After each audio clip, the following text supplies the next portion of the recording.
Babe, I want to send pictures. I've been wanting to for a month. I want to send pictures from Ottawa to my family. Okay. Where are they? Are the ones that we took in the statues and all this stuff? Check Are they it on out. this phone I'm or? not sure. Sunny Oh there? shit! Sunny The phone there you're is- selling. Well, how are you gonna sell it? You know how you gotta empty it and you gotta restore it to factory okay. default. Right. Do you know how to do that?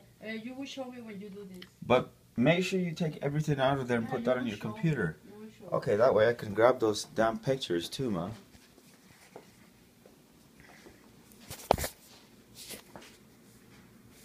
Uh-oh, you know what? Yeah. You know what's really funny? No. What's really funny is that I started filming right away, folks. What a beautiful scene.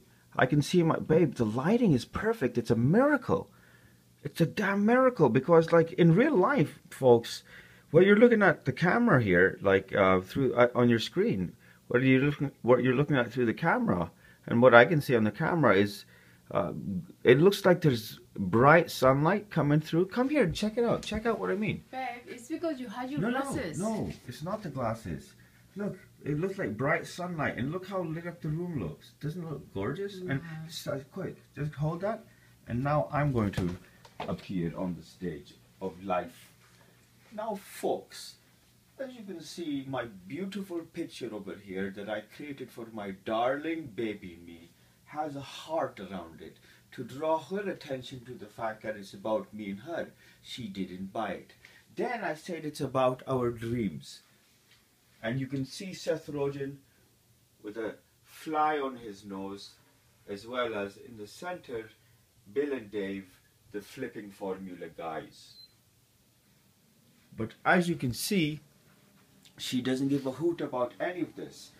We paid, I got her $150 tickets to the flipping formula, and we paid another like $2,000 for their like some class we went to for 3 days. And by the way, I have a proof of that as well, my dear viewers.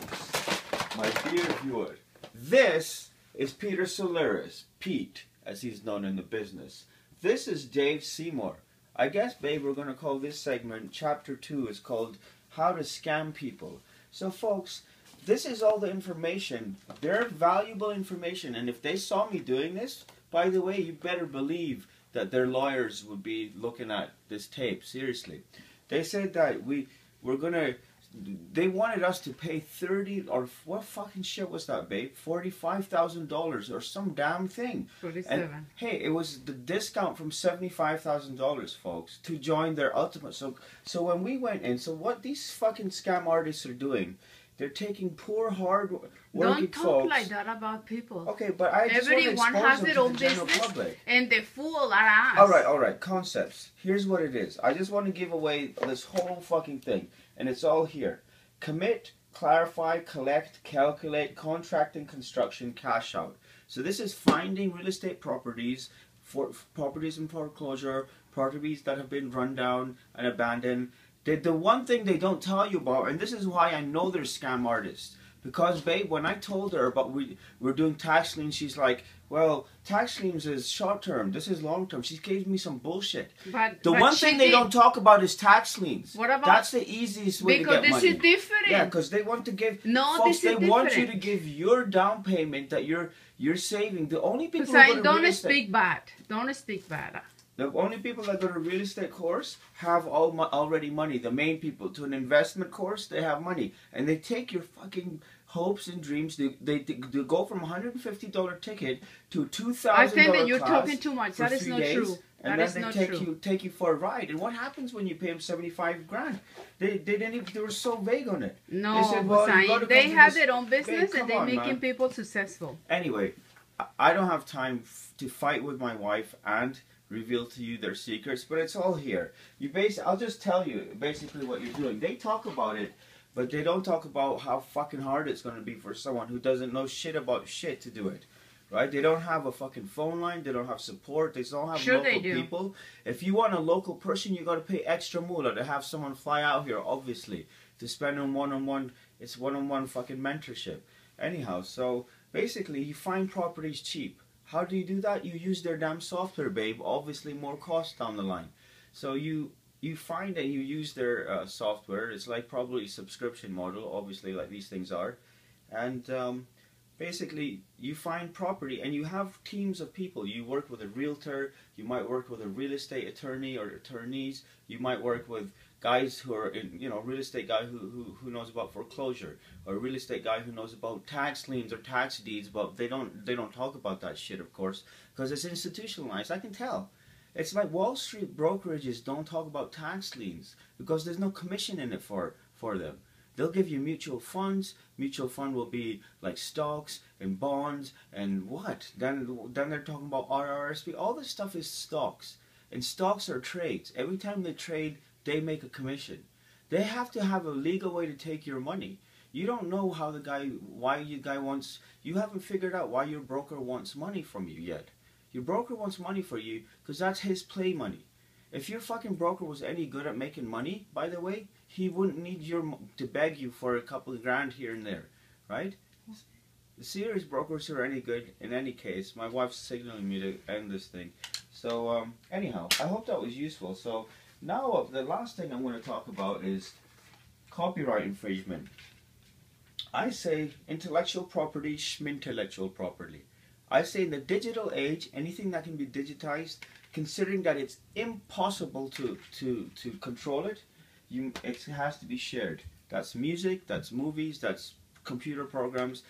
That's a huge decision for me, folks. And understand, viewer, I work for a software company selling software for 10 years. This shit is not like something I take very lightly.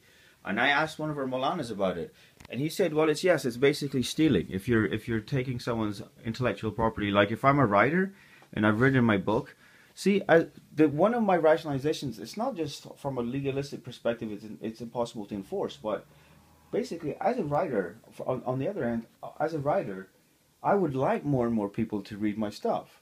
And so I don't mind it for my own stuff, so therefore I don't really give a fuck about it for anyone else. Babe, do you have any comments on intellectual property vis-a-vis freedom of information? Nope. Nothing. Merry Christmas. Happy New Year. Alright, I guess the last thing I want to talk about is this, folks. Last thing, babe. So, tax liens. Tax lien investing I talked about the flipping formula with these guys, right? Last thing I want to talk about is tax sale overages. Tax sale overages is something like this. So once again, these guys want you to go get a house. And one of the ways you get a house is houses that have been done through foreclosure, right? So there's two kinds of foreclosure. One foreclosure is mortgage foreclosure. You haven't paid your mortgage and so the bank gets to foreclose. That's not what we're talking about. With tax lien investing, we're talking about people who haven't paid their taxes, and because of that, the city or the county in the states.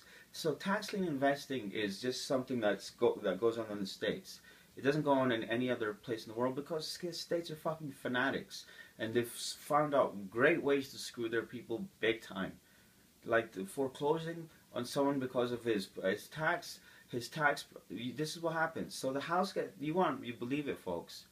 Even in Spanish, the word is called escheat. Escheat. What does that mean? No, in English, the word is escheat. What it means is the government, basically what it does is it takes your house and it sells your house to pay for $10,000 of taxes. But it sells your house at an auction for $90,000 and your house is worth $150,000, right? The government gets 90 grand. 10 pays for the house. 80 grand it just keeps.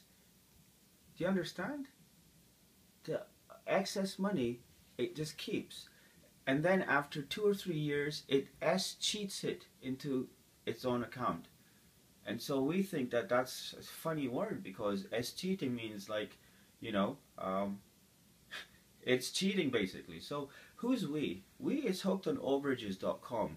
So I advise you to go there and check it out because you can become like me, someone who actually gets in touch with people who are owed lumps of money by the government and who have not been properly contacted.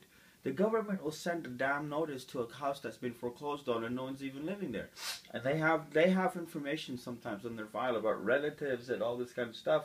And they never even try and call those people. We call those people and we find those people. We call the relatives, we'll do skip tracing using the internet, and we find the people to whom money is owed, and then we process the claim on their behalf, and then we get a nice check, and then we can cut them a check to give them their money, and we keep as a tax sale overages. I'd say advisor. I'd have to call myself. What I do is I take